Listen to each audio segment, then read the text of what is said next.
నమస్తే, welcome to ఆధ్య media. నేను బాలు. మనతో పాటుగా ఉన్నారు తెలుగుదేశం సీనియర్ నేత ముప్ప అంకమరావు గారు. వారితో మాట్లాడదాం. సార్ నమస్తే. మాట మార్చను మడమ తెప్పను అన్నటువంటి సీఎం జగన్మోహన్ రెడ్డి గారు ఎంప్లాయీస్ విషయంలో ప్రతి చోట కూడా మాట మారుస్తున్నారు, మడమ తిప్పుతూ వస్తున్నారు. మరొకసారి ఎంప్లాయీస్ విషయంలో మళ్ళా నిన్న రుజువైంది. ఆయన ఎన్నికలు అంటే గత ఎన్నికల ముందర పాదయాత్ర చేస్తూ ఏమేమన్నారో ఒకసారి మనం గుర్తు చేసుకున్నట్లయితే, నేను ప్రమాణ స్వీకారం చేసిన వారం రోజుల లోపలగా ఈ ఏదైతే సిపిఎస్ ఉన్నదో దాన్ని రద్దు చేసేసి ఓపీఎస్ మళ్ళీ తీసుకువస్తానని చెప్పి అప్పుడన్న జగన్మోహన్ రెడ్డి గారు దాని ఇప్పుడు మాట మార్చి అది సాధ్యాసాధ్యాలు కాదు అంటూ మళ్ళీ ఇంకొక ఏదో మాట మార్చి మళ్ళీ ఎంప్లాయీస్ని దగా చేసేటువంటి ప్రయత్నం జరుగుతూ ఉంది. దీన్ని ఎంప్లాయీస్ కొన్ని విడతలుగా అల్టిమేటివ్ ఇస్తున్నప్పటికీ కూడాను ఓవరాల్గా వాళ్ళకి మోసమే జరిగింది. సో మీరేం చెప్తారు దానికి సంబంధించి? ఇప్పుడు ఆయన ప్రకటించినటువంటి మొట్టమొదటి హామీలు ఏవి చూసుకున్నా కూడా నిన్న ఆయన చూడటం జరిగింది. 100% నేను అమలు చేశాను, అవి మేనిఫెస్టో మొత్తం అమలు చేశానని చెప్పని ఆయన చెప్పడం జరిగింది. ఆయన ఆ రోజు పాదయాత్రలో ప్రకటించినవన్నీ కూడా నేను నెరవేర్చడం జరిగిందని చెప్పని ఆయన చెప్పడం కూడా జరిగింది. ఆయన ఆ మాట అన్నాడు. సకల శాఖ మంత్రి గారు ఏమంటున్నారంటే ఈ సిపిఎస్ గురించి అవగాహన లేక ఆ రోజు అన్నారు అని చెప్పి కూడా అన్నారు. ఇది ఒకటి గుర్తుపెట్టుకోవాలి. అవును, అంటే ముఖ్యమంత్రి గారికి అవగాహన లేదు, సకల శాఖ మంత్రికి మాత్రం అవగాహన ఉంది. ఆ సకల శాఖ మంత్రి పేరు కూడా చెప్పండి సార్. సజ్జల రామకృష్ణారెడ్డి గారు చెప్తే కాస్త జనాల క్లారిటీ. అంటే సకల శాఖ మంత్రి గారు అంటే అందరికి అర్థమైపోతుంది. ఓకే, దాంట్లో ఎలాంటి సందేహం లేదు. ఎందుకంటే అన్ని శాఖలకు సంబంధించి మంత్రులకు మాట్లాడట్లేదు కాబట్టి ఆయనే మాట్లాడుతున్నాడు కాబట్టి ఆయనే సకల శాఖ మంత్రి గారు అని చెప్పి ప్రజలందరూ భావిస్తూనే ఉన్నారు. Right, okay. కాబట్టి ఆయన పేరు ఉదరించడం జరిగింది. ఇప్పుడు ఈయన అన్నాడు నేను రద్దు చేస్తాను వారంలో అని చెప్పని, ఆయనకు అవగాహన లేదని చెప్పని దాని మీద కూలంకుషంగా తెలుసుకోకుండా మాట్లాడారని చెప్పని సజ్జల రామకృష్ణారెడ్డి గారు మాట్లాడటం జరిగింది. ఓకే. ఈరోజు ఉద్యోగస్తుల గురించి మీరు మాట్లాడుతూనే ఉన్నారు. ఇప్పుడు ఉద్యోగ సంఘ నాయకులు ఎక్కువ శాతం మంది వాళ్ళ అనుకూలమైన వ్యక్తులనే ఉండటం జరుగుతుంది. అవును, వాళ్ళే ఉద్యోగస్తులను మోసం చేస్తున్నారు. ఫస్ట్ అవును, ప్రజల్ని మోసం చేస్తున్నారు, ఉద్యోగస్తుల్ని మోసం చేస్తున్నారు. చర్చలో జరుగుతున్న తీరు వేరు, బయటకు వచ్చి వాడు మాట్లాడే విధానం వేరు. ఇలా డిమాండ్లు వేరు, వారి సహోద్యోగులకు వాళ్ళు చెప్పే విధానం వేరు. చాలా స్పష్టంగా కనపడతా ఉంది. ఓకే, అక్కడ మాట్లాడేది వేరుగా ఉంటుంది, వీళ్ళు వచ్చి మాట్లాడటం వేరుగా ఉంటుంది. మేము ఉద్యమం చేస్తాం, ఉధృతం చేస్తాం, దాన్ని ఏదో ఎక్కడికో తీసుకెళ్తామని చెప్పని ఉద్యోగ సంఘ నాయకులు మాట్లాడుతూనే ఉన్నారు. తర్వాత మళ్ళీ ప్రభుత్వం ఏదో ప్రకటించింది మాకు కొంచెం తృప్తిగా ఉందని చెప్పని వాళ్ళే మాట్లాడుతూ ఉన్నారు. కాకపోతే ఇప్పుడు వాళ్ళకి అర్థం కాదు ఏంటంటే నాయకుల తీరు, నాయకులు మాట్లాడే విధానం, ప్రభుత్వ విధానం క్రింద స్థాయి ఉద్యోగస్తులకు మామూలుగా అందరికి ఉద్యోగస్తులకు క్షుణ్ణంగా అర్థమైపోయింది. కాబట్టి వీళ్ళు ఏదో నాటకాలు ఆడుతున్నారు, వాళ్ళకు కూడా క్షుణ్ణంగా తెలిసిపోయింది, ప్రజలకు కూడా తెలిసిపోయింది. ఓకే. అంటే ఇవాళ కొంతమంది ఉద్యమ నాయకులుగా అంటే ఈ సంఘ నాయకుల్ని చేతిలో పెట్టుకొని ప్రభుత్వం ఆడిస్తున్నటువంటి నాటకాలే ఇవన్నీ. ఓకే. కాబట్టి అక్కడ ఆయన దాన్ని రద్దు చేసేది లేదు. వీళ్ళు కోరిన కోరికలు ఇప్పుడు నిన్నేమన్నారు 27 అంటే ఇంకొక 4 సంవత్సరాల తర్వాత సంవత్సరానికి ఇంత అని చెప్పని వీళ్ళ కోరికలను తీర్చుకోవడం, వీళ్ళకి ఇస్తానన్న అమౌంట్లు ఇవ్వటం అనేది చెప్పారు. అంటే వాళ్ళ లెక్క ప్రకారం ఈ ఉద్యోగ సంఘ నాయకుల లెక్క ప్రకారం కూడా ఇంకా 27 దాకా ఎన్నికలు రావా? ఓకే. ఇదే ప్రభుత్వం ఉంటుందా అంటే వీళ్ళ ఉద్దేశం అదేనా? అంటే అక్కడే తెలుస్తుంది కదా, ఇలా డొల్లతనం బయటపడిపోయింది కదా. అంటే ఉద్యోగ సంఘ నాయకులు మాకు ఇప్పుడు తీర్చండి, ఇది అయిపోతుంది, ఓ సంవత్సరమే కదా మీకు ఎన్నికల సమయం ఉంది, తర్వాత ఎవరు వస్తారో మాకేంటి, మా కోరికలు మాకు అన్ని విధాలా మీరు తీర్చండి, మీరు చెప్పిన అమలు చేయండి అని చెప్పని ఇప్పుడు కదా అడగాల్సింది వీళ్ళు. అవును, అంటే 4 సంవత్సరాలకు ఇస్తానంటే ఓకే చేసి బయటకు వచ్చేసారు. అయితే ఇందాక మీరు అన్నట్లుగా ఎవరైతే ఉద్యోగ సంఘ నాయకులు ఉన్నారో కొంతమంది చెప్పేది లోపల జరుగుతుంది వేరే అంటున్నారు. పోనీ వాళ్ళు లాలుచి పడ్డారనుకున్నా కానీ ఆ 4-5 నలుగురు వరకు బెనిఫిట్ పొందినా మరి మిగతా ఉద్యోగస్తుల పరిస్థితి వాళ్ళు ఎందుకు కామ్గా ఉంటున్నారు? అదే కదండి, ఇప్పుడు సంఘ నాయకులుగా ఎన్నుకున్నారు వాళ్ళకి వెళ్తున్నారు చర్చలకి, ఈ ఉద్యోగస్తులు తీసుకెళ్ళట్లేదు కదా. అదే వాళ్ళు చెప్పింది, వాళ్ళు ఏం చెబుతున్నారు, లేదు మేము మాట్లాడాము, వాళ్ళు పరిశీలిస్తా ఉన్నారు, మనం ఉద్యమమే చేద్దామని చెప్పి వాళ్ళు మాట్లాడుతున్నారు. ఓకే. వీళ్ళు ఏమనుకున్నారు, నిన్నదాకా మనం ఉద్యమం చేస్తున్నాం కదా, మనం కోరికలు సాధించుకుందాం అని చెప్పి వీళ్ళు భావిస్తా ఉన్నారు. కానీ అంతర్గతంగా అక్కడ జరుగుతున్నది వేరు. ఓకే. కాబట్టి ఇప్పుడు ఒక్కోటి ఎన్నికల దగ్గరకు వస్తాం కదా, ఇవన్నీ బయటకు వస్తూ ఉంటాయి అన్నమాట. ఓకే. ఇప్పుడు ఈరోజు మరి మీరు అన్నట్టు నా ఉద్యోగులకి 4 సంవత్సరాలు వీళ్ళు ఎందుకు కాలపరిమితి పెట్టారు అని చెప్పని వాళ్ళు అడిగితే కదా నిజంగా ఏం జరిగింది అనేది బయటకు వచ్చేది. అవును. కాబట్టి అడుగుతారని ఒకవేళ అడగకపోతే మనసులో పెట్టుకొని రేపు పొద్దున ఏం చేయాలో ఉద్యోగస్తులు చేస్తారని చెప్పి నేను భావిస్తా ఉన్నాను. రైట్. మరో పక్కన ఇప్పుడు మీరన్నట్లుగా సకల శాఖ మంత్రి గారు ఇంకొక మాట కూడా ఉన్నారు. 2070లో గనక అంటే ఇదే ఓపీఎస్ విధానం గనక అమలులో ఉంటే 3,70,000 కోట్ల రూపాయల బడ్జెట్ వాళ్ళ వరకే కేటాయించాల్సి వస్తుంది. సో అది సాధ్యం కాని పని అని చెప్పేసి మళ్ళీ ఆయన అన్నారు. సో అంత ఇంకొక మాట ఏంటంటే మేము అప్పుడే అపోజిషన్లో ఉన్నాం కాబట్టి మాకు తెలియక మాట్లాడామన్నారు. సో ఈ అపోజిషన్లో ఉన్న మాటకి ఈ 4 ఏళ్లలో వచ్చిన అనుభవానికి 2070 వరకు అంచనా వేయగలిగిన తెలివితేటలు అంత నాలెడ్జ్ వీళ్ళకి వచ్చిందని అనుకోవచ్చు. 2070 దాకా వాళ్ళే ఉంటున్నారు, ముఖ్యమంత్రిగా ఆయన ఉంటాడు, సలహాదారుడుగా ఈయనే ఉంటాడు అని చెప్పి నా అభిప్రాయం కావచ్చు. మరి 30 ఏళ్ళు ఉంటాయని చెప్పి అన్నారు కదా ఆయన. అదే అందుకనే ఆయన అంటే 30 ఏళ్ళు కాదు కదా ఇప్పుడు, అంటే ఇంకో 46 సంవత్సరాలు, 47 సంవత్సరాలు, అంటే మొత్తం 50 సంవత్సరాలు ముఖ్యమంత్రిగా జగన్ రెడ్డి గారు ఉంటారు, సలహాదారుడుగా సజ్జల రామకృష్ణారెడ్డి గారు ఉంటారు అనేది రామకృష్ణారెడ్డి గారి అభిప్రాయం కావచ్చు. అంటే 100 ఏళ్ల పాటు ఈయనే పరిపాలిస్తారు జగన్మోహన్ రెడ్డి గారు. 100 ఏళ్ళు వాళ్ళ యొక్క ఆలోచనను వాళ్ళ అభిప్రాయం కూడా నెరవేరాలని కోరుకుందాం. Okay right. దీంతో పాటుగా కాంట్రాక్ట్ ఉద్యోగస్తుల గురించి కూడా ఒక చర్చ వచ్చింది. ఇందాక అన్నట్టుగా మాకు అప్పట్లో అనుభవం లేదు కాబట్టి ఒక మాట ఇచ్చాము. మేము గత ప్రభుత్వం ఏర్పాటు చేసినప్పటికీ అంతకుముందు 5 సంవత్సరాల్లో ఉన్న వాళ్ళకి మాత్రమే క్రమబద్ధీకరిస్తామంటే ఒక మాట అన్నారు. సో దీన్ని ఎలా చూడాలి మరి? మిగతా వాళ్ళ భవిష్యత్తు ఏమైపోవాలి, లేకపోతే వాళ్ళ ఆశలు ఏమైపోవాలి? అంటేనండి ఇప్పుడు ఈ మాట అన్నారు అంటే ఇందుట్లో వీళ్ళను డివైడ్ చేయటం అనమాట. ఓకే, వేరు చేసేసి, ఎందుకంటే అంతకుముందు వాళ్ళు వేరు అంటే వాళ్ళకి ఉపయోగంగా చేస్తున్నాం కాబట్టి వాళ్ళందరూ మా కలిసి ఉంటారు, లేనాళ్ళు మళ్ళీ పోరాటానికి సిద్ధపడతారు. తర్వాత ముందు వీళ్ళు వచ్చేసి మాకు ఇచ్చారు కదా, తర్వాత మీకు ఇస్తామంటున్నారు కదా, మీరు ఆగండి అని చెప్పి చెప్పించాలనే ప్రయత్నం చేస్తున్నట్లున్నారు. అంటే రాజధానిలో సెంటు భూమి ఇచ్చిన వాళ్ళు ఒక పద్ధతి, ఒక పక్కలాగా మిగతా వాళ్ళు ఒక పక్కలాగా అంతే. సో ఎంప్లాయీస్ లో కూడా క్రమబద్ధీకరణ చేసిన వాళ్ళు ఒక పక్కన, నాన్ క్రమబద్ధీకరణ అంటే వాళ్ళు ఏమనుకుంటున్నారంటే క్రమబద్ధీకరణ చేసిన వాళ్ళందరూ మా ఎంటే ఉంటారు, మళ్ళీ ఇంకొక 3-4 నెలల తర్వాత ఎన్నికల ముందు మళ్ళీ ఒక ప్రకటన చేస్తాము, దాన్ని బట్టి వాళ్ళు కూడా మాకల్లే వస్తారు. ఓకే, అంటే ఈ వ్యతిరేకతను ఈ విధంగా చేసుకుందాం అని చెప్పి వాళ్ళు భావిస్తా ఉన్నారు. అంటే ఎవరికైతే క్రమబద్ధీకరణ చేశారో వాళ్ళ వరకే ఉంటారా? మిగతా వాళ్ళు కూడా ఉంటూ కూడా వాళ్ళు టెంపరీగా ఉంటారా, లేకపోతే వాళ్ళని తీసేస్తారా? అంటే ఇప్పుడు వాళ్ళు ఏది సంపూర్ణంగా ఇది అని చెప్పి చెప్పట్లేదు కదా. ఇది చెప్తే మనం దాని గురించి నిజంగా వీళ్ళకే ఇస్తారు, మిగిలిన వాళ్ళకి ఏమంటున్నారు, ఏళ్ళకే లబ్ధి చేకూరుస్తారు, మిగిలిన వాళ్ళకి ఏమి చేయమంటున్నారు అని చెప్పి మనం చెప్పుకోవడానికి.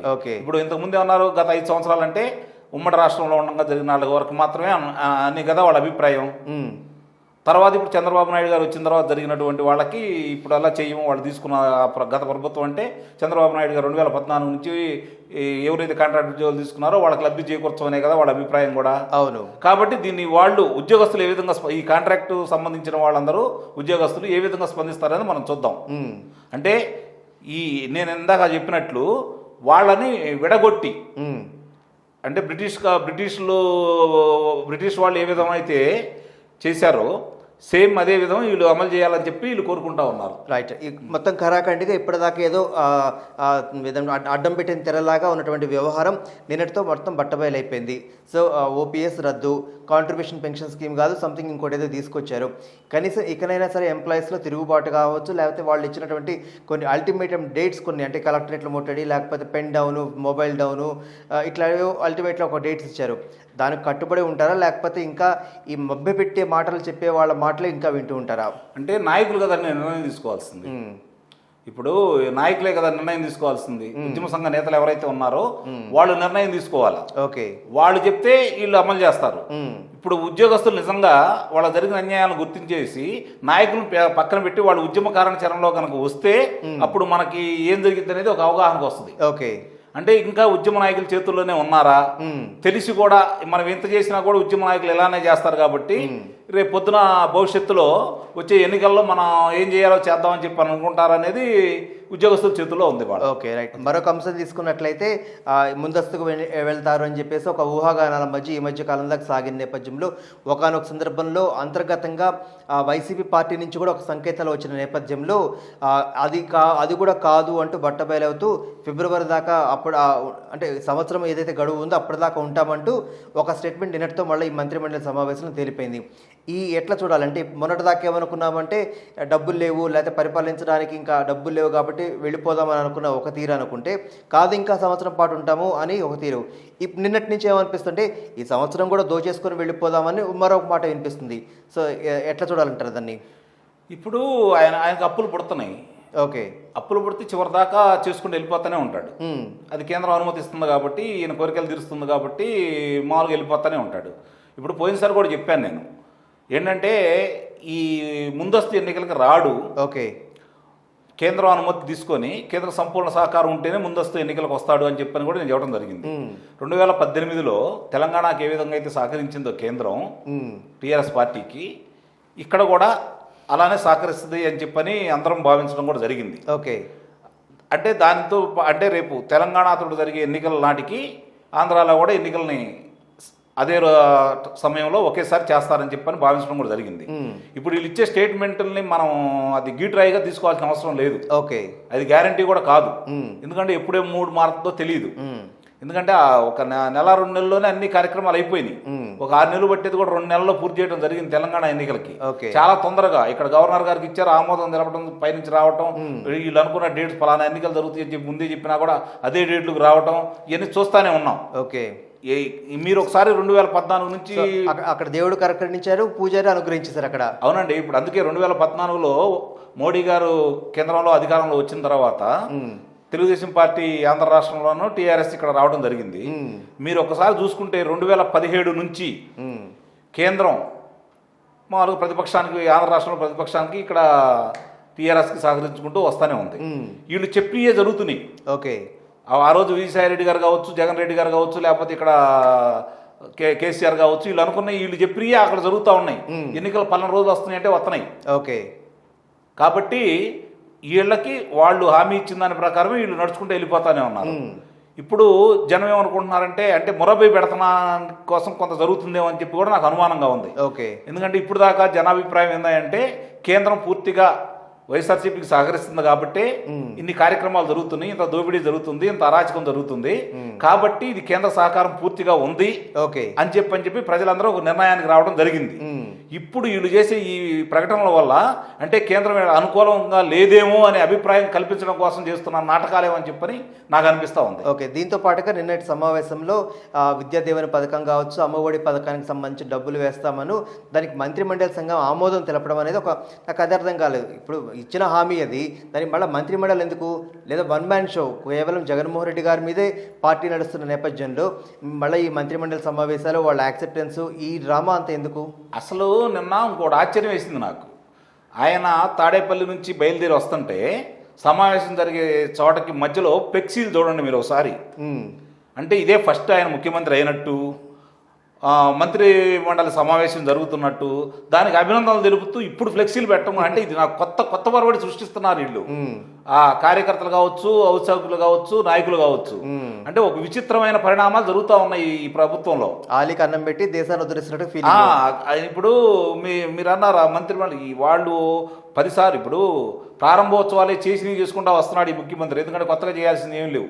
చేసిన ప్రారంభోత్సవాలకు పనులు ఏం జరుగుతున్నాయో చెప్పుకోవడానికి ఇలా లేదు, తెచ్చిన సంస్థలు లేవు, అభివృద్ధి లేదు, ఇంకేం చేసుకుంటారు వీళ్ళు, ఏం చెప్పుకుంటారు? ఇవే కదా. ఇప్పుడు అనుమతులు ఇచ్చిన దానికి, నువ్వు ప్రకటించిన దానికి, నవరత్నాలు ప్రకటించిన దానికి ఆ రోజే నీకు మీ కేబినెట్ ఆమోదం తెలపడం జరిగింది. అవును. తెలిపిన తర్వాత దాన్ని అమలు చేస్తానే ఉన్నావు, వెళ్ళి బటన్ నొక్కుతానే ఉన్నావు. చంద్రబాబు నాయుడు గారు రోడ్డు మీదకి వచ్చేసి బాదుడే బాదుడు కార్యక్రమంతో, లోకేష్ గారు యువగాళంతో మీకు జరగాల్సినవన్నీ జరిగిపోయి ఈరోజు నువ్వు ఎన్నికల వ్యూహంలో భాగంగానే చంద్రబాబు నాయుడు గారితో పాటు జనంలోకి వస్తున్నావు. నెలదాకా రాలా నువ్వు. అవును. నెలకు ఒక కార్యక్రమానికి 15 రోజులకు ఒక కార్యక్రమాన్ని పెట్టుకొని నువ్వు వస్తున్నావు. అంటే నీకు అర్థమైపోయింది సీన్ సితారా. ఇప్పుడు జరుగుతున్నది ఏందయ్యా అంటే జనాన్ని ఎట్లా మభ్య పెట్టాలి, మళ్ళీ ఓకే ఏం జరగాలి, మేము మళ్ళీ ఎన్ని అబద్ధాలు ఆడాలి, ఎన్నైనా ఆడతారు వాళ్ళు అధికారం కోసం. వాళ్ళు అమలు చేసే ఉంటారు. ఇప్పుడు 100% అమలు చేసినప్పుడు నీకెందుకు, యువగాళానికి అంత జనాభా ఎందుకు వస్తున్నారు, లేకపోతే చంద్రబాబు నాయుడు గారికి బాదుడే బాదుడు కార్యక్రమానికి అంత స్పందన ఎందుకు వస్తూ ఉంది? చేయాల్సిన అవసరం. ఇప్పుడు నువ్వు 100% చేస్తే 3 ఎమ్మెల్సీలు ఎందుకు గెలిచేవాళ్ళం? ఈ మళ్ళీ ఇది వాళ్ళ తెలుసండి వాళ్ళకి ఇవన్నీ. మీరన్నట్టు ఈ ఎన్నికలు అయిపోయి అంటే మామూలుగా షెడ్యూల్ ప్రకారం ఎన్నికలు జరిగేలాగా వాళ్ళు ఉంటారు, ముందస్తుకు వస్తారని నేను అనుకోవట్లా. ఇప్పుడు రాజకీయ నాయకులు ముఖ్యంగా ఈ వైఎస్ఆర్సీపీ వాళ్ళు కావచ్చు, టీఆర్ఎస్ వాళ్ళు కావచ్చు, బీఆర్ఎస్ వాళ్ళు కావచ్చు, లేకపోతే భారతీయ జనతా పార్టీ వాళ్ళు కావచ్చు, వీళ్ళు చెప్పింది ఏది మనం ప్రామాణికంగా తీసుకోకూడదు ఫస్ట్. అంటే వాళ్ళు జరగదు అంటే జరిగింది, రివర్స్లో అనుకోవాలి. కాబట్టి ముందస్తు వచ్చినా ఆశ్చర్యం పని లేదు. కొంతమంది కూడా కొన్ని విశ్లేషణలు చేస్తా ఉన్నారు, నాకు అది కూడా ఆశ్చర్యం వేస్తుంది. ఇంత రాజకీయ అనుభవం వీళ్ళకి ఏమైపోతుందా అని చెప్పని. కర్ణాటకలో కాంగ్రెస్ గెలిచింది, ఇక దేశం మొత్తం గెలిచిందని ఫీల్ అవుతానే ఉన్నారు. ఇదే 2018లో కర్ణాటకలో కాంగ్రెసే గెలిచింది. ఉమ్, మరి ఆ రోజు జేడీఎస్ వాళ్ళిద్దరు కలిసి, అంటే ఇలా సంపూర్ణ మెజార్టీ రాలేదు కదా అవును. భారతీయ జనతా పార్టీకి. సంపూర్ణ మెజార్టీ రానప్పుడు అక్కడ కాంగ్రెస్ దేవగౌడ గారి అబ్బాయి కుమారస్వామి గారి కింగ్ మేకర్ ముఖ్యమంత్రిగా అక్కడ అధికారం వాళ్ళు కోల్పోవడం జరిగింది. అవును. మరి తర్వాత ఏమైంది? ఉమ్, మరి అంత వ్యతిరేకత ఏమైపోయింది జనంలో? మరి రాజస్థాను, మధ్యప్రదేశ్లో ఎన్నికలు జరిగినాయి. ఉమ్, ఎన్నికలు జరిగిన తర్వాత 6 నెలల లోపు మళ్ళీ ఎన్నికలు, మన శాశ్వత ఎన్నికలు వచ్చినాయి మనకి. అవును అవును. అంటే వాళ్ళు రావడంతో రైతులకు రుణమాఫీ చేశారు, ఉమ్, మంచి మంచి కార్యక్రమాలు కూడా చేపట్టారు. అక్కడ చేపట్టిన తర్వాత ఏం జరిగింది? మరి అక్కడ ఒక్క సీటు కూడా రాలేదు. ఉమ్, అంటే వీళ్ళు భారతీయ జనతా పార్టీ వాళ్ళు చాలా స్పష్టంగా ఒక ప్రణాళికాబద్ధంగా ఏ స్టేట్లో ఎవరు గెలవాలి, ఏ స్టేట్లో ఎవరు గెలవకూడదు, జనాలను ఎలా మాయ చేయాలని క్షుణ్ణంగా తెలుసండి. ఓకే. వీళ్ళు అనుకున్నట్టు పిచ్చి భ్రమల్లో ఉండారు వీళ్ళు. ఉమ్, దీనికి అన్నిటికీ సొల్యూషన్ ఏందా అంటే ఈవీఎంలు లేకపోతేనే అన్నిటికీ కరెక్ట్గా నిజమైన ప్రజాభిప్రాయం అనేది బయటకు వస్తుంది. ఓకే. అయితే మొన్న రైతు భరోసా కింద ఏదైతే కేంద్ర ప్రభుత్వం ఇచ్చిన 6,000 మాత్రమే నేను ఇచ్చినట్టుగా బటన్ నొక్కినటువంటి జగన్మోహన్ రెడ్డి గారు ఇంకా ఈయన ఇస్తానన్న 7,500 రూపాయలు ఇంకా వాటికి సంబంధించి ఇంతవరకు ప్రకటన లేదు. అవి పక్కన పెట్టి మళ్ళీ ఇప్పుడు విద్యాదీవెన కావచ్చు, అమ్మఒడి కావచ్చు, వాటికి లేని డబ్బులు వీటికి ఎక్కడి నుంచి వస్తున్నాయంటారు? వస్తున్నాయి కదండి ఆయనకు అప్పులు. మరి వస్తే మరి అవి కూడా ఇవ్వాలి కదా, మరి రైతులకు కూడా ఇవ్వాలి కదా. మరి ఇప్పుడు ఆయన చెప్పి చేయడు కదండి, మీకు అర్థం చేసుకోండి. చెప్పి చేయడు కదా. మరి మాట మార్చును మడమ తిప్పని అన్నాడు కదా సార్, మరి దాన్ని ఎట్లా తీసుకోవాలి? మరి ఏమండి 4 సంవత్సరాలు చూస్తున్నారు, మళ్ళీ మరి మీరు అదే వల్లి వేస్తారేంటి? ఎన్నిసార్లు మాట్లాడుకుందాం దాని గురించి? అంటే మా ప్రజలు కాస్త అమాయకులు సార్. మాకు ప్రజలే అమాయకులు కాదు, ప్రజలకు క్షుణ్ణంగా తెలుసు. అంటే వాళ్ళకి తెలియాలి కదా, మాట మార్చడం మడమ తిప్పని అన్నాడు, మరి ఇస్తున్నాడా లేదా కూడా తెలియాలి కదా జనాలకి. ఎందుకు తెలియదండి? ఇప్పుడు ఊర్లో ఉంది, ఇంతకు ముందు 400 మందికి వస్తుంది, ఇప్పుడు 250 మందికి వస్తుంది. 150 మంది రానాలు దాని గురించి మాట్లాడుకుంటానే ఉన్నారు కదా, ప్రశ్నిస్తానే ఉన్నారు కదా, వాళ్ళకి రావటం లేదు కదా. మరి అన్నప్పుడు వాళ్ళకి జనానికి తెలియదా? మనకంటే ఎక్కువ తెలుసండి. ఇప్పుడు మేము ఇక్కడ రాజకీయ నాయకుల కంటే కూడా, విశ్లేషణ చేసే వాళ్ళకంటే కూడా క్షుణ్ణంగా ప్రజలకు తెలుసు. అందుట్లో ఎలాంటి సందేహం కూడా లేదు. కాబట్టి తెలిసినా కానీ నోరెత్తి అడిగితే మళ్ళీ నోరు నొక్కుతారు అని భయం ఒకటి. ఆ భయం కొద్దే వాళ్ళు ఎన్నికలు వచ్చినప్పుడు చూసుకుందాం అనే ఉద్దేశంతో వాళ్ళు అలా ఉన్నారు. అది. సో ఓవరాల్గా నిన్న జరిగిన మంత్రిమండలి సమావేశానికి మీరేం క్లారిటీ ఇస్తారు? దాంట్లో జరిగేవన్నీ జరగనివన్నీ ఇక ఫ్యూచర్లో ఆయన మీద ఎటువంటి హోప్స్ పెట్టుకోవచ్చు అంటారు? నాకైతే ఆ మంత్రిమండలి నిర్ణయాలు కావచ్చు, ఆ ప్రభుత్వాల గురించి ఇంత కూడా సదభిప్రాయం లేదు. ఓకే. కాబట్టి వాళ్ళ గురించి వాళ్ళు ఏం మాట్లాడుకున్నా కూడా మనం ఈ చెవిని వదిలేయాలి. అవన్నీ జరిగే పనులు కాదనేది నా అభిప్రాయం. Okay, right. థ్యాంక్ యూ అండి.